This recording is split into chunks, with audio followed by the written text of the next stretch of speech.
There's a psychological phenomenon that researchers have documented for decades, and almost nobody talks about it in plain language. When a person with extremely high emotional sensitivity finally decides they are done, the fallout is not what anyone expects. It's not dramatic, it's not loud. It's not the kind of ending that gives you warning signs or time to prepare. It's a silence so complete, so permanent, so utterly self-possessed that the people on the receiving end of it often describe the experience as the most unsettling thing that has ever happened to them. Not because something exploded, because something simply stopped. And what stopped was the most quietly powerful force most of them had ever had access to. This is the story of what that force actually is, what it costs the people who carry it, and what happens to everyone who never understood its value until it was already gone. Pay close attention here, because what you're about to hear isn't motivation, it isn't comfort. It's a precise psychological explanation of something most people experience but almost nobody understands, including the people living inside it. Let's start with the fundamental misunderstanding that creates every problem in these relationships. Most people, when they hear the word sensitive, picture fragility. They picture someone who cries easily, who takes things personally, who needs to be handled with care. That image is not just incomplete, it is almost perfectly backwards. The most emotionally sensitive people you will ever meet are not fragile. They are structurally complex in a way that most people never develop. Their emotional system is not a weakness in the architecture, it is the architecture. And what that architecture does, automatically, involuntarily, from the time they were small children, is collect data. Not surface data, deep data. The kind most people never think to look for. The micro-pause before someone answers a question. The specific way a person changes a subject when something gets too close to something real. The difference in someone's energy on a Tuesday versus a Thursday. The words they always reach for when they're uncomfortable. The stories they repeat most often, and what those stories actually reveal about what they believe about themselves. All of it being recorded, filed, cross-referenced, without the person doing it even being fully aware of how constantly it runs. By the time an emotionally sensitive person has known you for 6 months, they have built a psychological model of you that is more accurate than anything you have ever built of yourself. They know which version of you shows up when you are scared. They know what your humor sounds like when you are trying to deflect. They know which compliments you reject because you believe them and which ones you accept because you don't. They have seen the architecture of your insecurity from angles you have never looked at yourself. And here is the first piece that almost nobody understands. They don't use that information against you. At least not at first. What they actually do with it is love you more precisely. Because understanding someone's patterns means understanding their pain. And understanding someone's pain at that level of detail creates a quality of compassion that most people will spend their entire lives searching for and never find in quite the same form again. This is the paradox at the center of every relationship that ever broke an emotionally sensitive person. The very thing that makes them dangerous to underestimate is the same thing that makes them dangerous to take for granted. The precision of their empathy becomes, if you are not careful, a resource you consume without recognizing its source. You feel understood without knowing what's doing the understanding. You feel accepted without realizing how much work that acceptance required. You feel safe without ever asking yourself, what's maintaining the safety? And while that is happening, while you are living inside the warmth of that understanding, they are doing something that will only become visible much later. They are watching. Not suspiciously, not cynically, just watching. The way a scientist observes a system. Quietly, completely, without interference, noting every reading, storing every pattern, building a picture with the patience of someone who has learned through years of being dismissed that the truth always reveals itself eventually, and that the best thing to do is wait until it does. Now here's where the psychology gets important, because everything I just described is happening inside a person who is simultaneously carrying an enormous emotional load. Not just their own emotions, everyone's. If you have ever sat next to someone who seemed upset and felt it physically in your own body before they said a word, you have a small taste of what this experience is like. Now imagine that happening in every room you enter, every conversation, every relationship. The volume on the emotional environment is turned to maximum, and there is no dial to turn it down. That is not poetic language, that is neurological reality. Research on high sensory processing sensitivity shows that the brains of deeply sensitive people literally process stimuli more deeply than average. More neural pathways activated. more emotional memory tagged, more connections made between what is happening now and what has happened before. This is not a metaphor for being caring. It is a physiological difference in how experience is encoded, stored, and felt. Which means that when they are in a relationship that is slowly, quietly, consistently painful, they are not experiencing that pain the way most people do. They are experiencing it at full volume, in high definition, simultaneously aware of their own hurt and the reasons behind the other person's behavior and the history that created those reasons and the potential future where things could be different, and the growing recognition that the potential and the reality are not moving toward each other. All of that, at once, all the time. And still showing up, still trying, still finding the angle that explains the behavior charitably, still choosing to believe in something they can feel slipping. Let me tell you about a specific moment that almost every person who identifies with this has experienced. You are in the middle of something that should feel normal, a conversation, a meal, a quiet evening. And somewhere in the middle of it, without warning, without any single identifiable cause, you feel it. A kind of knowing that drops into your body like a stone into still water. The relationship is over. Not officially, maybe not even close to officially, but somewhere beneath the surface where decisions actually form, the decision has been made. Not with anger, not with finality, with a clarity so complete it is almost peaceful. Like when the fog lifts off a road and you can suddenly see exactly where you are and exactly how far you've come from where you meant to be going. That moment is not a breakdown. That moment is the end of a process that has been running for months, maybe years. What looks sudden to everyone on the outside has been building with mathematical inevitability inside a person who has been processing every data point, every inconsistency, every small erosion of something that was supposed to be mutual, and arriving slowly by accumulation at a conclusion that cannot be argued with. Because it isn't built from emotion, it's built from evidence. Here is what makes this shift so different from how most people end relationships. Most people end things when the pain becomes unbearable. Emotionally sensitive people end things when the meaning becomes unsustainable. The pain they can manage. They have been managing it. What they cannot sustain is the moment they realize the pain is not pointing toward anything, is not building toward anything, is not temporary discomfort on the way to something real. It is simply the ongoing cost of remaining in a situation that stopped being honest a long time ago. Once that recognition fully arrives, something changes in their behavior that the people around them almost always misread. They become warmer on the surface, more relaxed, more easygoing, less reactive.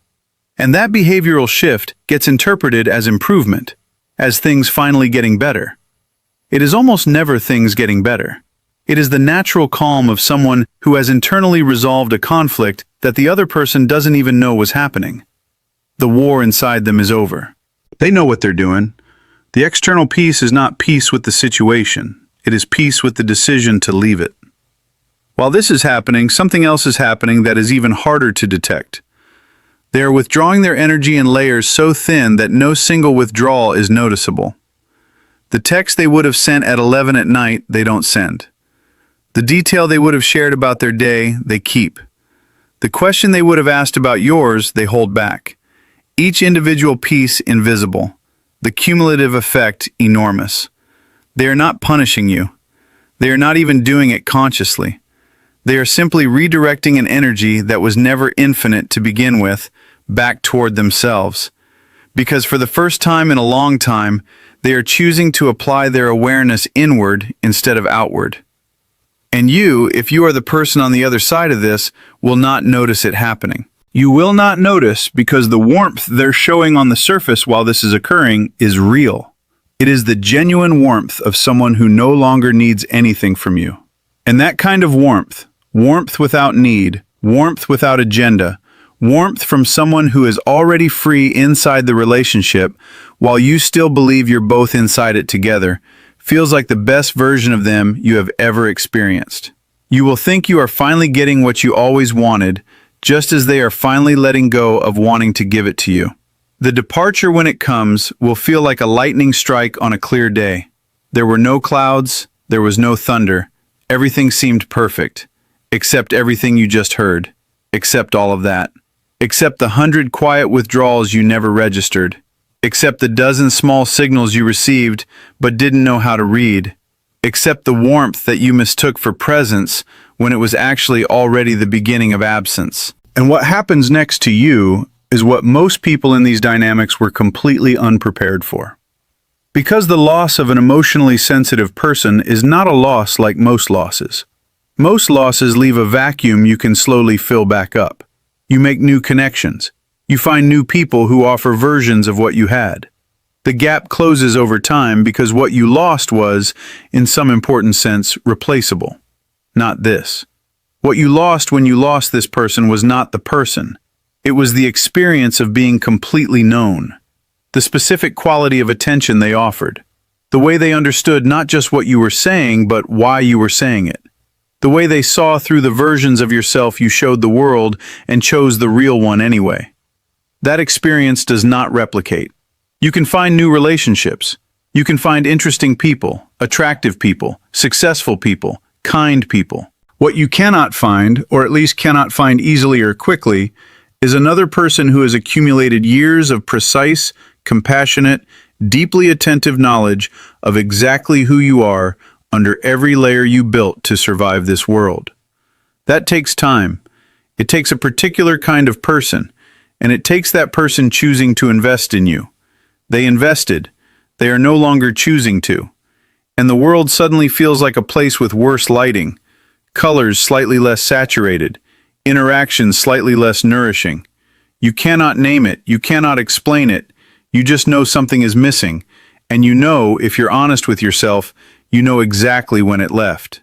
Now I want to speak directly to the person who is listening to this and recognizing themselves in the empath. Not in the person who lost the empath, but in the person who did the feeling, the giving, the staying, the quietly bleeding while still choosing to show up with full presence every single day. I want to say something to you that you may have heard before in different forms, but have not yet fully let land inside yourself. What you carry is not a burden. It is a capacity. And like every significant capacity, it can be directed or it can be drained. Those are the only two options. There is no neutral. For a long time, possibly for most of your life, you have been directing this capacity outward, toward people who needed understanding, toward situations that needed interpretation, toward relationships that needed someone willing to stay when the rational choice was to leave. You have been the person who held the space, the person who could sit with someone else's darkness without flinching, the person who always found the explanation that preserved the other person's dignity, even when that dignity was not being extended to you in return. And you did that not because you were naive, not because you lacked the intelligence to see what was happening. You did it because you genuinely believed in the possibility of people. You believed that if you understood someone deeply enough, if you loved them consistently enough, if you created enough safety for them to become the version of themselves you could see underneath all the fear and damage, that they would. That it would be worth it. That the person you saw in them would eventually become the person they showed you. Sometimes it is worth it. Sometimes people rise to meet the belief someone held for them.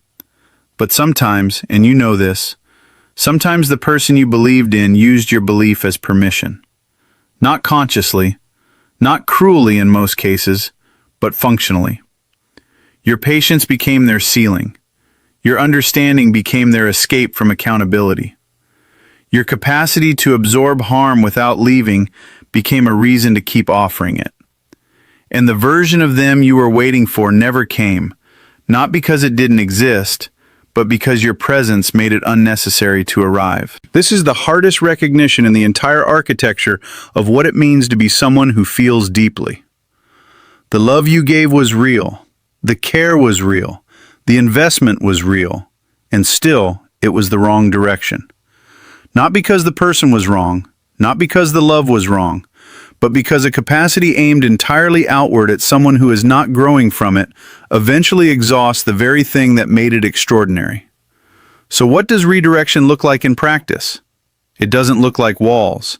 It doesn't look like detachment or coldness or deciding to stop caring. The people who try to stop caring after painful relationships don't succeed. They just become numb, which is its own kind of loss. What redirection actually looks like is using that same precision you've always aimed at other people and pointing it at your own experience. Noticing the early signals in yourself you were trained to override, the discomfort in the first weeks that you explained away, the quiet knowing you had in month 3 that you silenced with reasons, the pattern you recognized but chose to believe was different this time. All of that data was accurate. Your nervous system was reading the situation correctly from the beginning. What changed was not your ability to read it. What changed was your willingness to honor what you read instead of reinterpreting it charitably enough to justify staying. Honoring your own data. That is the work. Not the dramatic work, not the therapeutic buzzword version of it. The real quiet daily practice of listening to yourself with the same quality of attention you have always given to everyone else. Of taking your own observations seriously. Of treating your own comfort as information rather than inconvenience. Of recognizing that the nervous system of a deeply sensitive person is one of the most finely calibrated instruments in all of human experience, and pointing it inward is not selfishness. It is the beginning of intelligence directed where it was always supposed to go first. Because here is the final truth that everything else has been building toward. A deeply sensitive person who has learned to apply their own depth to themselves is a different kind of force entirely than one who has only ever aimed it outward. They still feel everything, but now they use what they feel as navigation instead of obligation. The sadness tells them something. The discomfort tells them something. The energy that drops when they walk into a certain room tells them something. And they listen. They act on it. They make decisions from it. They stop waiting for external permission to trust internal knowledge. That version of a sensitive person is not someone you can take for granted. Not because they have become guarded, but because they have become honest. They know what they offer. They know how rare it is. And they know exactly how much evidence they need before they offer it again to someone new. Not as a punishment, not as a test, but as the natural result of someone who has finally learned to extend to themselves the same quality of understanding they have always given away. The relationships that come after this shift are quieter, more spacious, built differently from the ground up because the foundation is different. The foundation is a person who is not filling a void, not searching for the validation that was withheld, not mistaking intensity for intimacy or chaos for chemistry. A person who is choosing from fullness instead of choosing from need. And that quality of choosing, that specific energetic frequency of someone who is present because they want to be rather than because they're afraid of what happens if they leave, is something the people around them feel before they can articulate it. There is a groundedness to it, a warmth that doesn't ask anything in return. A kind of peace that makes the people near it want to be better. Not because they're being asked to, but because something about being in the presence of someone that honest with themselves makes dishonesty feel like more work than it's worth. That is where this leads. Not immediately, not painlessly, but inevitably for anyone willing to make the turn. From pouring outward to building inward. From being the person whose depth was taken for granted to being the person whose depth is finally, fully their own. From being the one who stayed when they should have left, to being the one who trusts themselves early enough that the question of staying too long rarely comes up anymore. You don't become someone who loves less. You become someone who loves better, more honestly, more precisely, with your whole self pointed in the right direction. And anyone who gets to receive that version of you, the full, self-aware, finally honest version of you, they will know the difference. Even if they can't explain it, even if they never find the words for it, they will feel it the way people feel the difference between standing inside and standing outside on the first warm day of spring. They will lean into it without knowing why. They will want to stay, not because you are chasing them, but because you stopped needing to, and somehow that made you the most compelling thing in the room. The empath who finally comes home to themselves doesn't need to announce the transformation. The transformation announces itself. In the quality of their presence, in the certainty behind their words, in the fact that they no longer shrink in spaces that once made them small. They take up exactly the amount of room they were always supposed to. And the people who missed that, the ones who had front row seats to everything this person offered and chose not to value it while it was freely given, they don't regret the loss the way they expected to. They regret the version of themselves that was too distracted, too avoidant, too emotionally incomplete to recognize what was standing right in front of them, every single day, asking for nothing more than to be met, at whatever level of honesty they were capable of offering. which in the end turned out to be not enough. And that is a lesson that arrives in quiet rooms, in ordinary moments, sometimes years later. A recognition without an audience, a truth that doesn't need a stage. You felt everything. You gave everything. And then you finally, quietly, completely gave it to yourself. That's where the power was always going.